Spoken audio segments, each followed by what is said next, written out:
Le beau fixe essaie d'aller vers l'avant. Ça cafouille un peu, que dira l'arbitre, il laisse jouer une balle dégagée un peu n'importe comment et la pression est considérable. Attention, une passe de but, il va s'ancrer, incroyable, et quelle reprise et l'ouverture du score par Djabout, je suppose.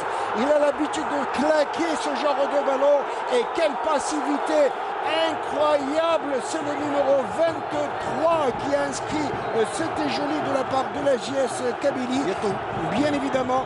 Nassim Yetou, un homme un garçon qui carbure pleinement ces derniers temps en tout cas. Nassim Yetou, l'ancien joueur de l'USMA du Moulité de Béjaïa, qui ouvre le score, tenez-vous bien, après 4 minutes de jeu. Un coup dur pour cette défense Belouizdadi qui a fait preuve d'une passivité incroyable. Passivité énorme. Aujourd'hui, je peux vous dire que le CRB est dos au mur. Parce que et on voit cette bicyclette, pardon Ahmed, cette hésitation, il s'en va dos au but, une bicyclette derrière pour claquer cette balle de but. Et on revoit cette tentative d'abord de Farhani, elle a été mal repoussée par la défense Belouizdadi. On revoit Farhani avec son pied gauche, il va buter sur le numéro 13 Belouizdadi. La balle qui revient comme elle vient, c'est ce qu'on appelle de l'opportunisme. Oui, de l'opportunisme, mais c'est très très bien joué de la part de Yetou. Il n'avait aucune possibilité que de jouer cette bicyclette.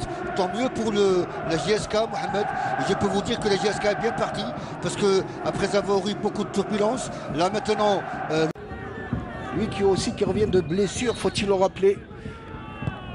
C'est joué rapidement, c'est bien vu, et l'égalisation. Oh, je le disais, Malika Slah qui s'est fait surprendre assurément par ce coup franc de Belaïli et ses côtés en tous les cas, et la chambre à portée de chambrée de supporters Belouizdadi et Salri qui va remercier le ciel sur cette égalisation. Je l'avais dit, ça pourrait être dangereux, Ahmed Lalibi. Dangereux, comme je le dis souvent, Mohamed. Les balles arrêtées ont toujours été une arme supplémentaire dans le football actuel. On vient de le voir maintenant.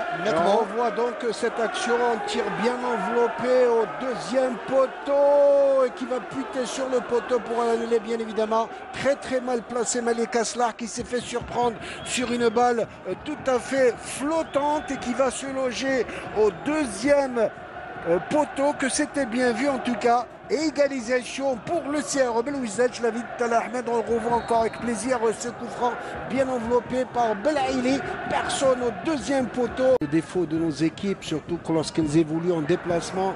Attention, encore un cadeau pour la défense, attention, ça va être le but. Et le deuxième but, je l'avais dit, quelle bévue monumentale de la défense kabyle qui est en train de prendre de l'eau, et c'est la Kroum qui va fusiller littéralement Aslah. Oui, j'avais dit que l'axial qui comprend, enfin le duo axial entre Abdet et Saadou doit faire très attention à ce Lacron parce qu'il est vraiment imprévisible. Il est très bon quand il se retrouve tout seul face au but. Il a un très bon frappe de balle côté gauche. Et là, il vient de marquer un deuxième but très très important pour le CRB qui n'en revient pas. Une balle qui va fuser sur le poteau droit pour s'en aller mourir. Regardez, que d'espace au niveau de l'axe central. Et je peux vous dire que sur cette balle, cette fois-ci, il ne pouvait absolument rien. Le gardien Aslah. Et vous ne voyez pas que le CR Belouizdadi qui n'a pas inscrit le moindre but depuis plusieurs rencontres, qui va en planter 2 en l'espace de 40 minutes en déplacement à Tizi Ouzou. Et là, comme on dit Mohamed, les mouches ont changé d'âne parce que ça fait un bon moment que la Kroum rôdait au niveau de cet axe. J'avais dit qu'il fallait faire attention et maintenant il marque. Un jeune Selmi Lacroum Draoui et Béchou, un autre jeune pour l'équipe visiteuse. Bien évidemment, on va voir cette équipe de la JS Kabylie Tosco avec la légalisation incroyable, je le disais tout à l'heure, avec Ben Algia.